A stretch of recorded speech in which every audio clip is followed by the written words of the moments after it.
Senhoras e senhores, meu nome é Diácono Rodrigo Mariano Gurgel e você está ouvindo Moriar. É hora de falar do que realmente importa.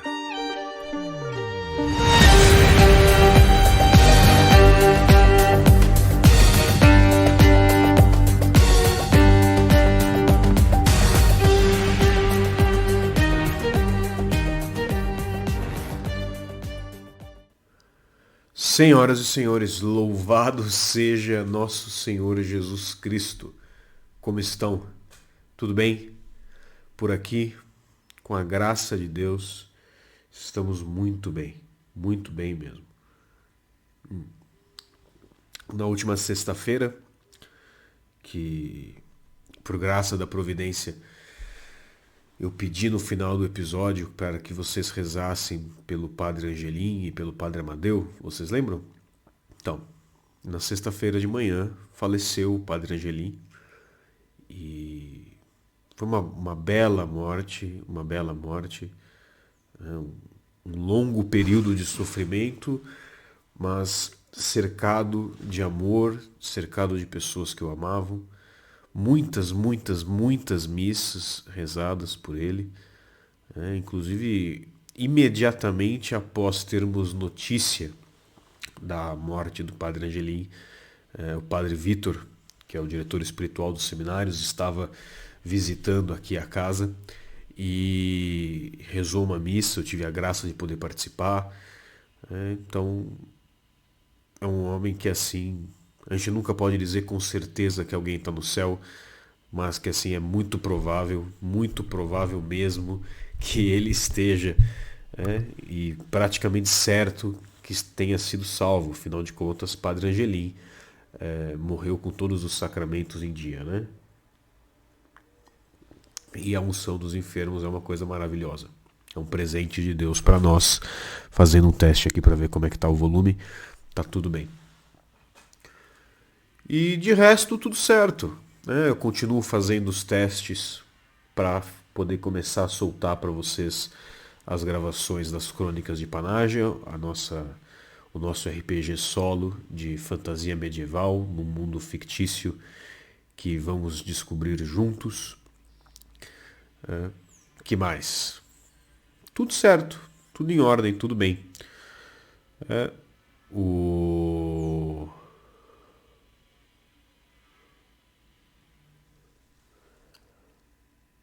É claro que o pedreiro da casa aqui perto vai começar a fazer obra e ligar as máquinas enquanto eu gravo, é óbvio, né? Porém, eu não vou me deixar abalar por estas coisas, não vou, de modo nenhum. Vamos seguir em frente, firmes, confiantes, valentes, inabalados. Mas olha, eu realmente não tenho grandes novidades, não. Então, tendo dito essas coisas, vamos rezar e vamos direto para o nosso tema de hoje, tá bom? E antes que eu me esqueça, uma coisa importante. Semana que vem, na próxima sexta, nós retornamos com as aulas mensais da Escolinha dos Moribundos. Retornamos com as aulas. Nesta semana, a aula será sobre os remédios para o vício capital da ira, ou seja, como vencer o pecado capital da ira. E vocês estão todos convidados. Mas, diácono, como eu faço para ter acesso às aulas da Escolinha dos Moribundos? Ora, bolas, você me apoia. Você entra no link que está na descrição do vídeo, está na descrição do áudio do Spotify, está na minha bio do Instagram. Você entra lá ou você digita no seu navegador http://apoia.se/Moriar e você começa a me apoiar com qualquer valor a partir de R$1 por mês. E fazendo isso você tem acesso não só às aulas ao vivo, como você tem acesso a todas as aulas que eu já dei, tá? E também tem acesso ao nosso grupo exclusivo no Telegram, tá? onde estão disponibilizadas e são sempre disponibilizadas, por exemplo, gravações de outras meditações que eu faço em outros lugares, gravações de ocasionais palestras que eu posso dar, né?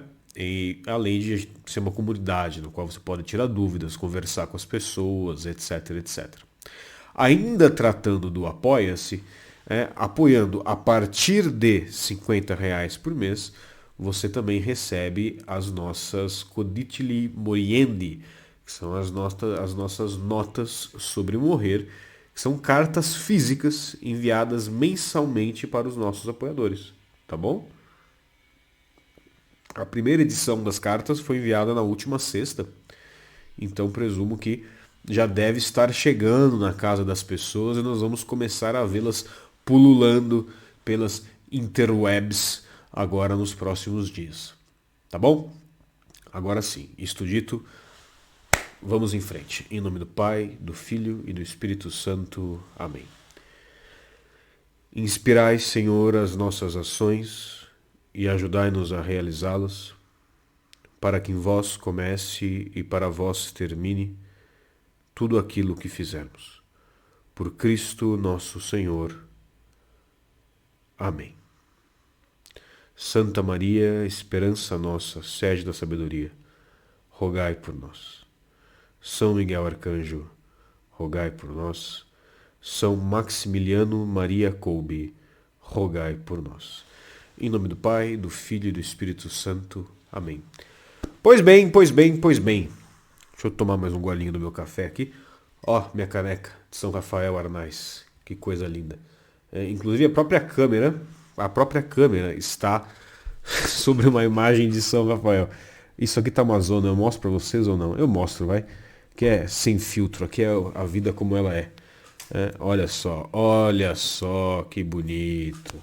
Vamos lá então. A vida como ela é, a zona do quarto do diácono. Mas tudo bem, todo mundo sobreviveu, né? Ó, ficou até melhor enquadrada a imagem. É tudo a providência agindo em prol da autenticidade humana. Bom, ontem, quarta-feira, hoje é quinta, ontem, vocês vão ver isso na sexta, hoje é quinta, ontem foi quarta. Quarta-feira foi dia de um grande amigo meu, nosso querido São Maximiliano Maria Kolbe, tá? Um cara assim sensacional, eu gosto muito dele. Antes de entrar pro seminário, eu quase entrei para os franciscanos da Imaculada. Os franciscanos da Imaculada seguem uma versão mariana da regra de São Francisco, adaptada especialmente da espiritualidade de São Maximiliano. E agora, quase sendo ordenado sacerdote diocesano, eu estou fazendo discernimento com os frades menores marianos, né, discernimento para a ordem terceira deles, e eles também têm uma grande devoção por São Maximiliano. Então é um santo aí que me persegue e sobre quem eu gostaria de ler muito mais, mas não sou um grande exemplo, né? Então eu vou constantemente postergando. Mas é um grande santo. Inclusive para o meu TCC, eu estou estudando, TCC da Faculdade de Teologia, eu estou estudando sobre ele, sobre algumas posições muito interessantes que ele tem sobre a Imaculada Conceição. São Maximiliano pega toda a ideia da medianeira de todas as graças e da corredentora e desenvolve teologicamente isso de uma forma assim que é absolutamente preciosa, tá? Então assim, quando estiver pronto, eu imagino que vai ter gente aí que quer ler, aí é só me pedir. Mas bem, sendo o dia ontem de São Maximiliano Maria Kolbe, eu pensei que ao invés de fazer o que todo mundo faz, o que é muito fácil fazer, que é falar sobre a vida dele, porque vocês podem achar a vida de São Maximiliano em qualquer lugar da internet, basta jogar no Google São Maximiliano Maria Kolbe, biografia, e vocês vão descobrir um monte de coisa sobre ele que eu não preciso explicar para vocês. Ao invés de fazer isso, eu decidi pegar aqui um artigo dele, das obras completas, um artigo, e ler com vocês. Ler com vocês um artigo que ele escreveu para a revista da Milícia da Imaculada, um artigo de abril de 1922, ou seja, um artigo escrito quase 100 anos atrás, e ler com vocês, pura e simplesmente, ler e comentar este artigo. Né? É a saída dos preguiçosos para um episódio de podcast, mas também as últimas vezes que nós fizemos um episódio assim, ao menos a mim, pareceu que foram bons episódios. Tá? Então vamos lá. O nome do artigo é Grandeza e Santidade. Tá? E é interessante porque ele vai fazer uma comparação entre o que é o gênio, ou seja, uma pessoa genial, o que é um santo e em que pontos o santo e o gênio, em que pontos há uma intersecção na santidade e na genialidade, e em que pontos eles são absolutamente distintos. Então, vamos ler.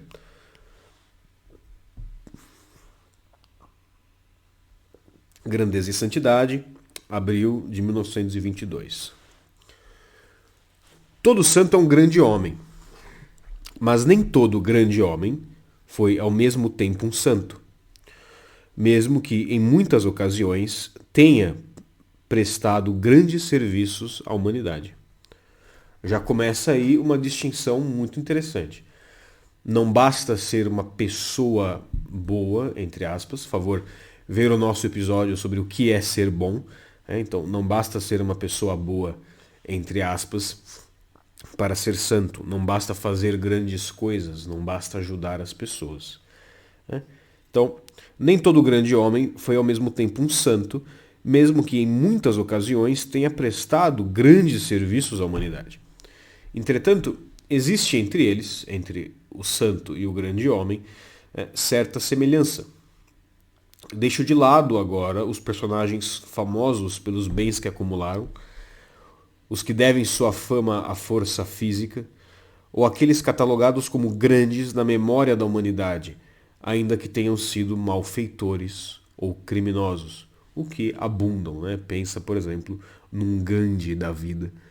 O cara era absolutamente criminoso, mas é guardado pela memória humana como se fosse não só um grande homem, mas verdadeiramente um santo. Inclusive católicos que defendem isso, que é uma coisa impensável. Né? Segue São Maximiliano.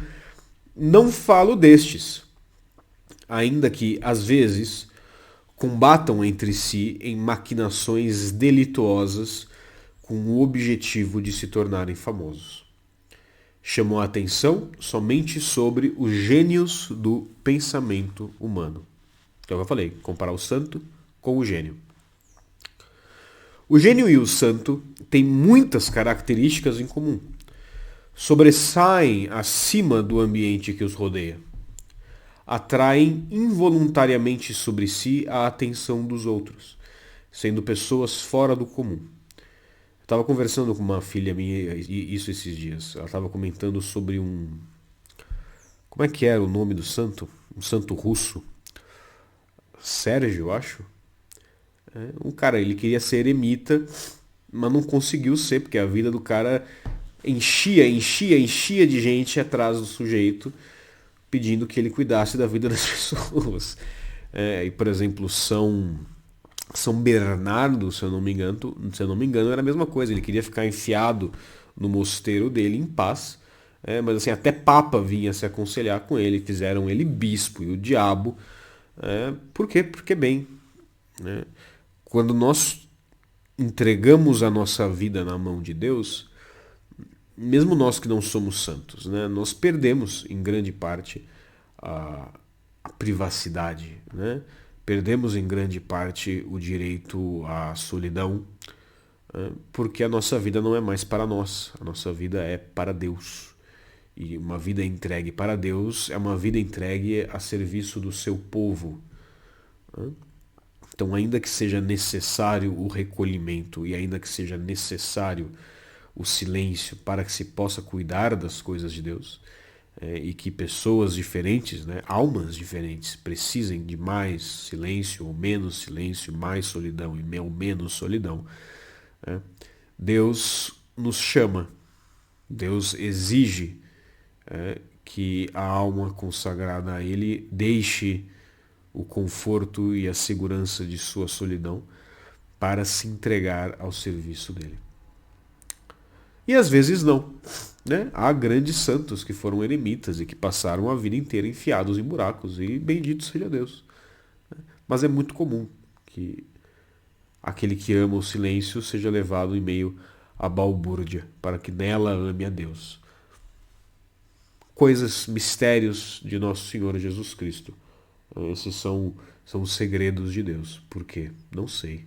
A gente pode fazer elucubrações, né? Tentar compreender essas coisas, mas no fundo só Deus sabe. Bem,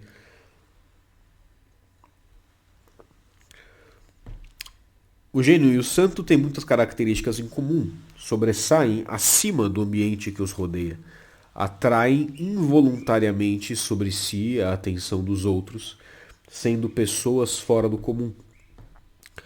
Ambos se propuseram objetivos de dimensões insólitas e, confiando abundantemente em dons da natureza, no caso do gênio, ou da graça, no caso do santo, tendem a conseguir essas intenções, passando através dos espinhos e todos os tipos de obstáculos e de dificuldades.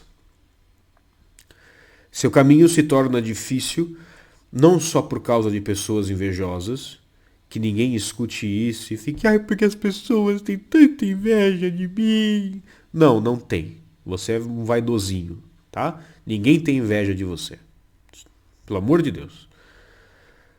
Seu caminho se torna difícil não só por causa de pessoas invejosas, mas, às vezes, também pelos amigos. Talvez até com boa fé. Os amigos do santo e os amigos do gênio, às vezes, por boa fé, mais atrapalham do que ajudam. Querendo ajudar. E com amor no coração. E agindo de boa intenção. Quando conseguem alcançar o cume desejado, ou seja, a santidade ou a genialidade, né? Perdi. Aqui. Quando conseguem alcançar o cume desejado ou simplesmente aproximar-se efetivamente dele, ambos encontram imitadores que, com um olhar fixo neles e com resultados mais ou menos satisfatórios, procuram segui-los num caminho novo. E a recordação de um santo, como também de um gênio, passa de uma geração a outra. A história nos apresenta até mesmo pessoas que foram contemporaneamente, ou seja, ao mesmo tempo, santos e gênios, como São Paulo, Santo Agostinho, São Tomás, São Gregório Magno e muitos outros. São Maximiliano Maria Kolbe, que assim, eu pessoalmente acho que um dia vai ser doutor da igreja, doutor mariano, inclusive, né? Entre outros. Entretanto, diz São Maximiliano, existe também uma substancial diferença entre um santo e um gênio que não tende à santidade. Ou seja, entre o santo, o homem que está determinado, consagrado, que entregou sua vida especialmente à busca da perfeição cristã e do amor a Deus, e o gênio que está buscando a perfeição humana da inteligência, ou de alguma outra maestria total de uma determinada área, de um determinado assunto, ou de uma determinada obra, ao menos.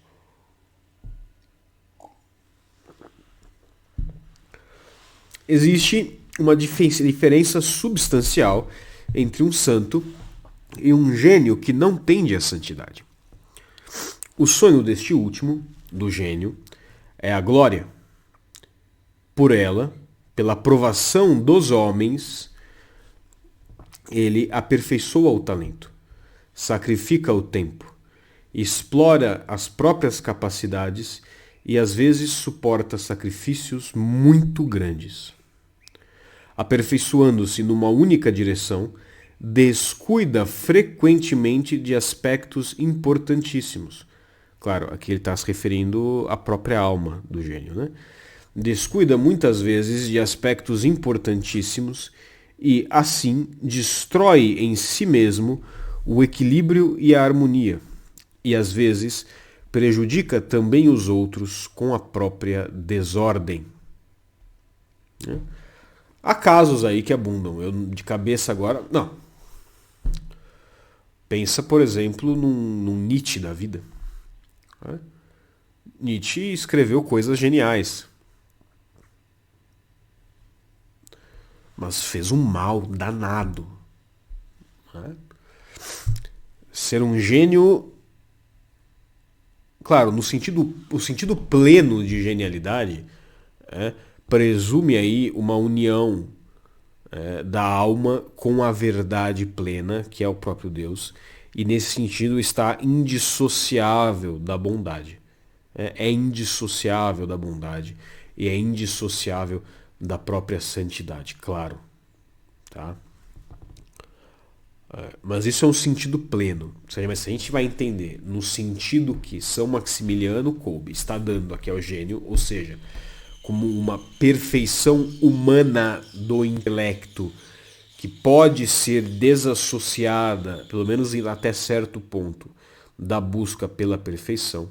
Nesse sentido, a gente pode ter gênios que chegaram no ápice humano que é possível, longe de um abraçar total, de um entregar-se a Deus. E se a gente vai por esse sentido, por exemplo, se você lê um livro de Nietzsche, você percebe que filosoficamente ali há grandes erros. Claro, porque ele não é cristão, né? Mas que em termos de estilo de escrita tem uma genialidade ali. Em termos de certas percepções sobre a própria psicologia humana também há uma certa genialidade ali. Tá? Eu não sou um grande leitor de Nietzsche, tá? Então se não me perguntem sobre Nietzsche. Mas... não me obriguem a falar bobagem. Mas isso são dados que a gente tem e que são inegáveis. Tá? E isso que ele fala, que o sonho do gênio é a glória, é muito interessante, porque tem muito a ver com a própria análise que Santo Agostinho faz das virtudes dos pagãos na cidade de Deus.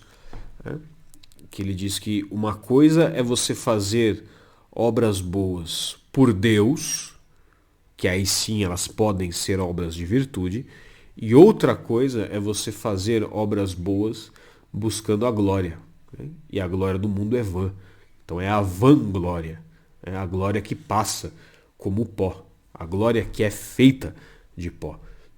Porque aquele que busca a Deus está apontando para cima. O seu fim é Deus. Aquele que busca a glória, na verdade, está agindo somente para si mesmo. Somente para si mesmo. Seguimos. O santo, ao contrário... Cadê minha caneca? Aqui. O santo, ao contrário, tem diante dos olhos unicamente a glória de Deus. Viram? Não se preocupa com os julgamentos humanos e se coloca acima deles. Ele subordina convenientemente as faculdades da alma e do corpo e também o próprio corpo, a razão. E esta, por sua vez, se submete ao governo de Deus. E por isso o santo saboreia a paz do vencedor. Ou seja, tá aqui o corpo humano, que então aqui você tem os sentidos, a concupiscência, você tem a imaginação, a memória, a vontade, você tem tudo isso. Quando isso está plenamente ordenado a Deus, o que isso acontece?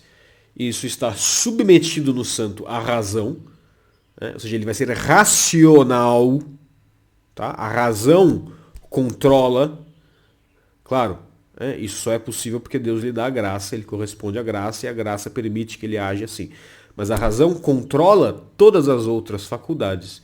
E essa razão pode fazer isso e consegue fazer isso somente porque ela está submetida a Deus. Então a gente fica com Deus aqui, a pessoa aqui é a pessoa da Virgem Maria. O microfone é as faculdades humanas. Entendeu? Fica assim, tá? Quase aí aquelas bonecas russas, uma dentro da outra. A razão domina todas as faculdades, mas ela se submete a Deus. E nessa submissão de si mesma a Deus, a razão encontra não só a capacidade e o poder de dominar as outras faculdades, né? O corpo, com a concupiscência, que é a busca pelos prazeres, a concupiscência dos olhos, a soberba da vida, os próprios pecados capitais, os sentidos internos, como a memória e a imaginação, tá? As próprias emoções, as paixões, etc, etc, etc, etc.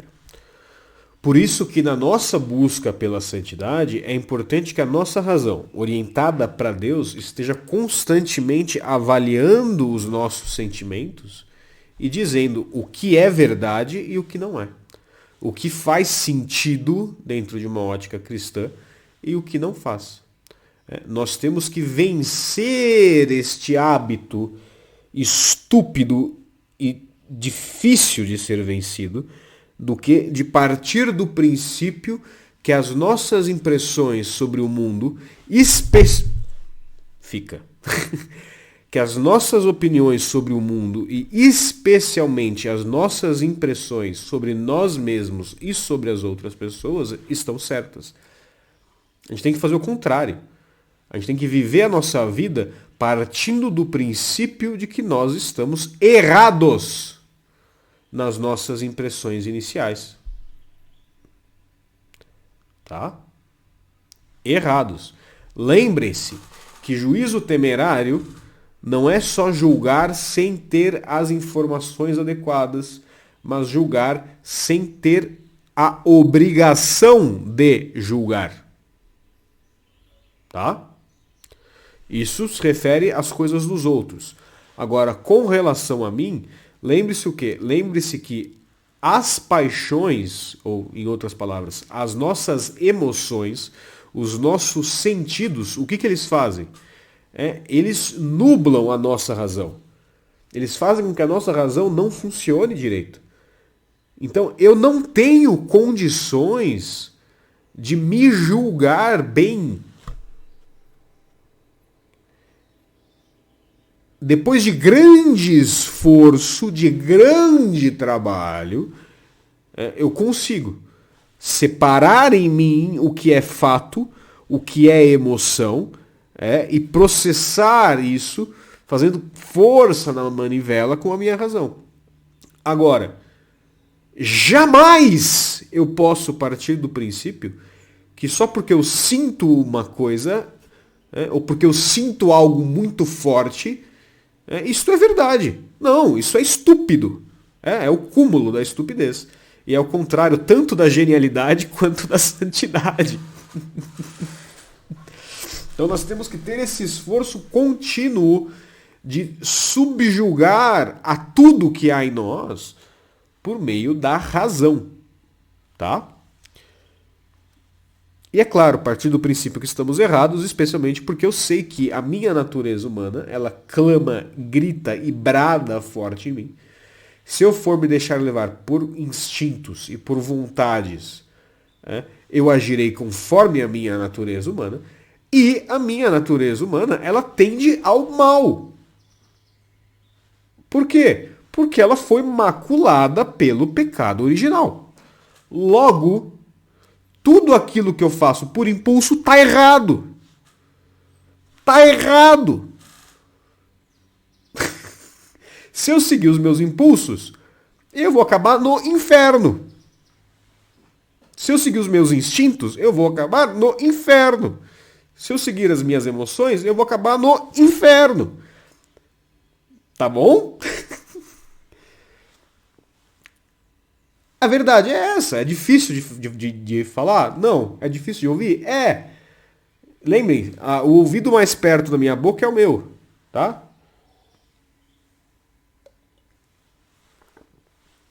Mas é como as coisas são. Derrubei café no seu Maximiliano Kolbe, mas eu consegui tirar rápido aqui. Bom, subordina convenientemente as faculdades da alma e do corpo, e também o próprio corpo, à razão.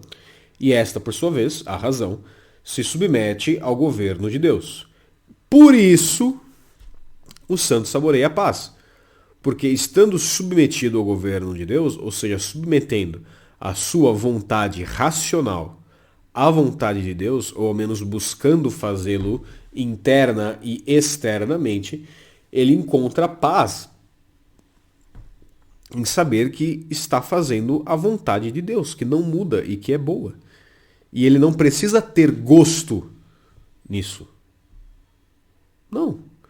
Porque a vontade de Deus é melhor e é soberana. E em tudo conduz à perfeição, ao bem e ao amor. Só que é claro, a minha carne vai estar constantemente se rebelando contra isso. Talvez ali um Santo Agostinho, São Maximiliano ali, à beira da morte, já curados das próprias mazelas humanas pela graça, talvez neles ali os sentimentos e as próprias emoções e tudo isso já estivessem mais alinhados à vontade de Deus. Mas para nós que estamos engatinhando na fé ainda, é sempre contrário. E fazer a vontade de Deus, ainda que seja fruto, ainda que seja. Não é fruto, ainda que seja.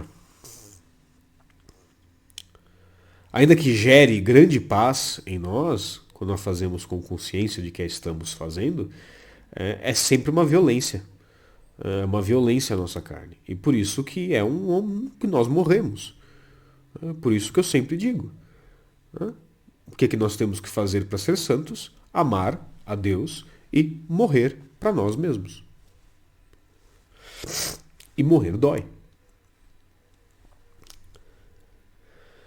Quando se desencadeia uma tempestade e de toda parte caem os raios das zombarias, da maldade e da inveja cheia de ódio, quando a calúnia e o desprezo acometem e os amigos se distanciam ou inclusive unem as suas ofensas às dos inimigos, então o gênio se curva sob o seu peso, angustia-se, sofre e se sente infeliz. Porque, claro, o gênio tem o seu coração e o seu tesouro no mundo. E no que? Na recepção, na percepção e na validação dos outros homens. Porque ele vai se validar pela validação alheia. O santo, entretanto, diz São Maximiliano, é superior a tudo isso. Por isso que o santo, por isso que todo governo totalitário odeia os católicos. Porque um católico que busca ser fiel a Deus acima de tudo, mesmo que falhe miseravelmente, só o fato de buscar ser fiel a Deus, antes a Deus do que aos homens, isso é uma fonte de liberdade tremenda. Ele não pode ser controlado pelos homens. E isso é perigoso. O santo é superior a tudo isso. Também ele às vezes sente a dor, mas logo se aquieta na oração e, confiante em Deus, retoma com serenidade o seu caminho. Tá?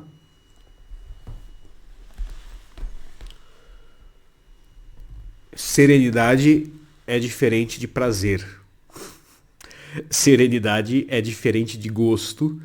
Serenidade é diferente de conforto. Serenidade é, inclusive, muitas vezes diferente de alegria. Tá? Por quê? Porque muitas vezes a gente escuta isso, né, de que os santos são alegres. E é verdade. É verdade. Se compreendermos retamente o que significa alegria. Quanto a isso, não há nada melhor do que a própria Florilégio de São Francisco, chamado A Perfeita Alegria. Porque a alegria cristã, não é uma vontade de dar pulinhos e saltitar pelos campos de flores. Não, é isso aqui, ó. É serenidade. É serenidade. É uma alegria da razão de saber que eu estou confiante na vontade de Deus, que eu estou no caminho de Deus. Que apesar das minhas muitas e tremendas e esmagadoras misérias e limitações, o pouco que eu posso, gostaria de poder mais, mas o pouco que posso, estou fazendo. E que Deus me ama e o seu amor a tudo engloba. E não há nada que escape do seu olhar amoroso. E não há nada que chegue até nós que não passe antes pelas mãos da Virgem Maria. E ela nunca nos daria escorpiões no lugar de pão. Daí vem a serenidade do santo. E essa imagem que São Maximiliano faz, né, do santo estar acima dessas coisas, dessas preocupações mundanas, e muito me lembra a própria passagem do Evangelho que nós lemos não faz muito tempo, faz o que, 1, 2 semanas, de São Pedro caminhando sobre as águas em direção a Cristo. Porque as águas, principalmente o mar revolto, na Sagrada Escritura, muitas vezes simbolizam justamente o mundo, a inconstância e os perigos do mundo. Então, quando Pedro é chamado por Cristo para caminhar sobre as águas, e ele o faz, o que é isso? Claro, é um sinal da igreja acima das coisas do mundo, sim, mas no nível individual, da alma individual, é um símbolo justamente do cristão, que quando tem os olhos focados em Cristo, caminha acima das coisas do mundo. Claro, está no meio de uma tempestade. Há trovão, há barulho, há vento, a água vem de um lado para o outro, as ondas batem, você se molha, você sacode de um lado para o outro, mas você está caminhando sobre as águas. E no momento que Pedro tira os olhos de Cristo e cede ao medo, o que acontece? Ele afunda. Ele começa a afundar. Assim também somos nós na busca da santidade, na busca do amor perfeito a Deus. Bem, o santo então é superior a tudo isso. Também ele às vezes sente a dor, mas logo se aquieta na oração e, confiante em Deus, retoma com serenidade o seu caminho. Chega uma doença mais grave, a velhice ameaça. Frequentemente o gênio deixa de ser gênio. Suas faculdades intelectuais enfraquecem. O santo, ao contrário, avança sempre, sem se preocupar com o próprio estado de saúde ou de idade. Antes, as doenças e as aflições tornam-se para ele uma escada para a maior perfeição, e em seu fogo ele se purifica como o ouro. Quanto isso aqui, eu não vou destacar hoje as questões dos sofrimentos que eu destaco sempre. Eu vou destacar uma outra coisa. Tá? Preciso achar um papel, peraí. Aqui. Olha só. Lembrem o seguinte, tá? Eu sei que a maioria das pessoas que me assistem são pessoas que se converteram recentemente, tá? Ou que são de família católica e tudo mais, mas que não viviam a fé intensamente e estão começando a viver a fé intensamente agora. Então assim, vamos imaginar que tem aqui uma linha, né? E que essa linha aqui mede a santidade da pessoa, ou seja, o amor da pessoa, tá? E que aqui embaixo tem uma linha chamada tempo, tá? Vocês estão vendo aqui? Ó, santidade, tempo, tá? A vida cristã não é uma linha reta assim, que você vai subindo. Não é. Tá? Não é isso. Contrário. Geralmente, o que acontece? Geralmente, você começa, aí você tem o que a gente chama da lua de mel, que você sobe pra caramba, você começa a fazer um monte de coisa, amar pra caramba, tudo é doce, tudo é maravilhoso, E aí você cai, ó. Você fica. E aí você começa a subir, ó. Subir e descer, subir e descer, subir e descer, devagar, e você vai subindo. E isso leva anos. Anos. E não 5, não 6, não 10. Leva 20, 30, 40 anos. Por que eu digo isso? Porque São Maximiliano aqui está falando que o santo avança sempre. E eu conheço as pessoas que estão ouvindo, e eu sei que vai ter gente pensando: eu não avanço, eu sou uma merda, eu afundo só, tudo que eu faço está errado, eu sou um pecador horrível, cada dia eu me aproximo mais do inferno. Paciência. Primeiro de tudo, que assim, isso que eu disse é com relação ao que a gente percebe, tá? É com relação ao que a gente percebe, ou seja, esse pico inicial não quer dizer que a gente está realmente muito próximo de Deus. Quer dizer que a gente está percebendo, que a gente está fazendo. Aí a gente cai, aqui a gente está se sentindo mal, se sentindo longe de Deus. Tá? A realidade da união da nossa alma com Deus é um processo longuíssimo e contínuo que vai levar assim 50 anos. Né? E que vai, assim, bem devagar, bem devagar. Você não percebe, você não vê. Você não vê, você não percebe, você não vai perceber. Você acha que algum santo percebeu que era santo? Você acha que algum santo olhou para a própria vida e falou: nossa, eu sou um baita de um cristão, hein? Eu sou bom. As pessoas tinham que ser mais como eu. Você acha? Não, cara. Não. Na hora que fez isso, tem uma tirinha muito boa que eu vi uma vez, inclusive. Tem 3 monges meditando, os monges budistas, assim. E aí um deles começa a levitar. Aí lá no alto ele fala: ah, seus ferrado! Eu atingi o nirvana, não sei o quê! E aí, pá! Cai. É para evitar isso que Deus não nos deixa ver, não nos deixa perceber de modo concreto a nossa evolução espiritual, por assim dizer, por mais que eu não goste do termo. Tá? Então, assim, paciência, confiança em Deus.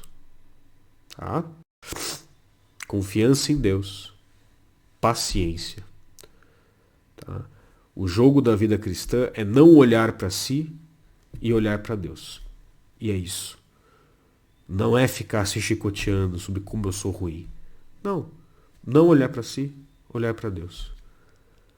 Deus, Deus, Deus, Deus, Deus, Deus, Deus, Deus, Deus, Deus, Deus. Jesus, Jesus, Jesus, Jesus, Jesus. Maria, Maria, Maria, Maria. Só. Só. Tá bom? Deus vai fazer as maravilhas em ti. Você não precisa perceber que está avançando para estar de fato avançando. Você não precisa vencer. Lembra do que diz Santo Agostinho. Querer amar a Deus já é amá-lo. Tá? Vamos seguir aqui.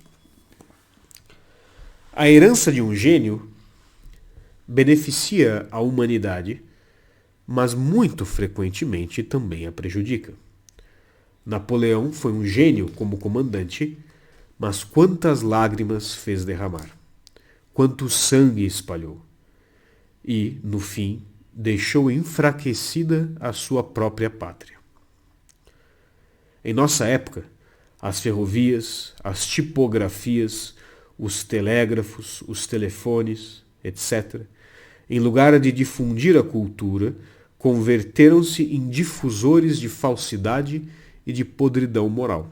Só pensar na internet, por exemplo. É uma coisa maravilhosa, que hoje em dia uma pessoa se pode ficar sem, na maior parte dos casos vai ser muito melhor para a vida dela do que ficando com. É só ocasião de tentação e de barulho, na maior parte dos casos. Não em todos, mas na maioria. Em nossa época, as ferrovias, as tipografias, os telégrafos, os telefones, etc., em lugar de difundir a cultura, converteram-se em difusores de falsidade e de podridão moral. Quantos talentos literários que merecem compaixão deram uma mão para perturbar a ordem, para distanciar seus leitores do Criador? O exemplo que eu dei de Nietzsche, por exemplo. Quantas almas de jovens foram envenenadas por livros e revistas ruins? Um santo, por outro lado, passa sempre fazendo o bem.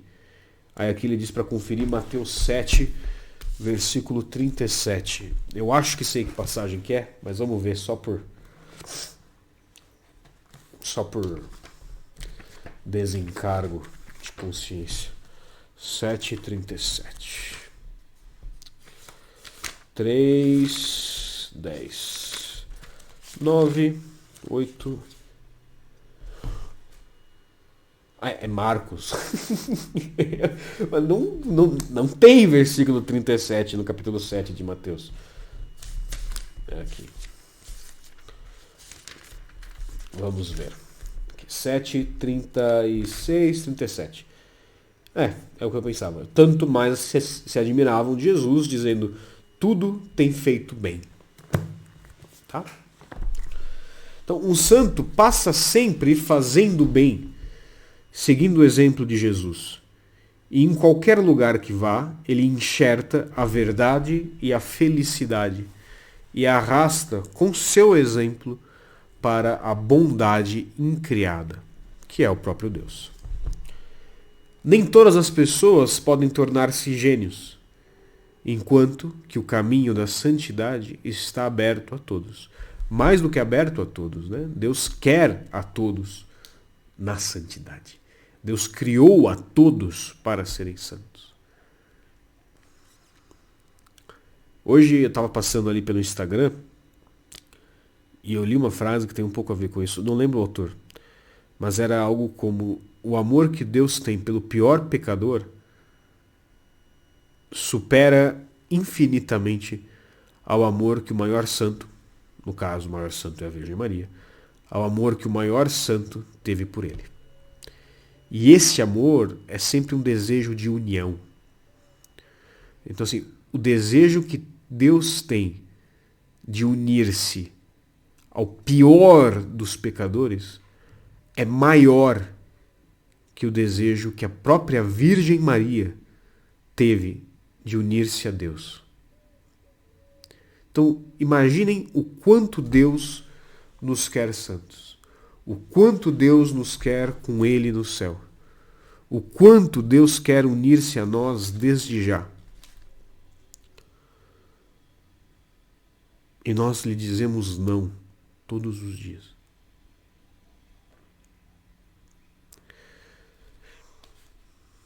Por quê? Para dizer sim para nós mesmos? Para os nossos confortos, para os nossos prazeres, para as nossas mesquinharias? Vale a pena? Vale a pena os nãos que nós dizemos para Deus? Você que me diz. Segue São Maximiliano. Eis os pontos comuns e as diferenças entre um gênio e um santo. Eliminar estas diferenças em nossos compatriotas dotados de grandes talentos significa preparar o cume da grandeza do homem. Um gênio santo. E é isso. Por hoje é só. Espero que as reflexões aqui de São Maximiliano tenham sido úteis, que tenham ajudado vocês. E é isso. Eu gostaria de pedir que vocês rezem por Bárbara e por seus filhos, que rezem pela alma do Padre Angelim, que rezem pelas vítimas daquele acidente de avião que teve em São Paulo, né? Rezem pelas almas deles, pelas almas de todas as crianças abortadas. Rezem pela saúde do Padre Amadeu, que continua no hospital. Rezem por todos os seminaristas aqui de Frederico, pelo nosso bispo, pelos nossos formadores. Rezem por mim, por favor. Rezem também por uma moça chamada Teodora. Rezem também, por favor, pela alma de Danilo. E isso, rezem no geral, né? Assim, de forma ampla, rezem por todos aqueles que precisam das nossas orações também. Tá bom? Agora, eu lhes dou a benção. O Senhor esteja convosco. Ele está no meio de nós. Que o Senhor vos abençoe e vos guarde. O Senhor vos mostre a sua face e tenha piedade de vós. Que o Senhor volva o seu rosto para vós e vos dê a paz. Et per intercessionem beate semper Virginis Mariae, benedictio Dei omnipotentis, Patris et Filii et Spiritus Sancti, descendat super vos et maneat semper. Amém. Juízo, hein?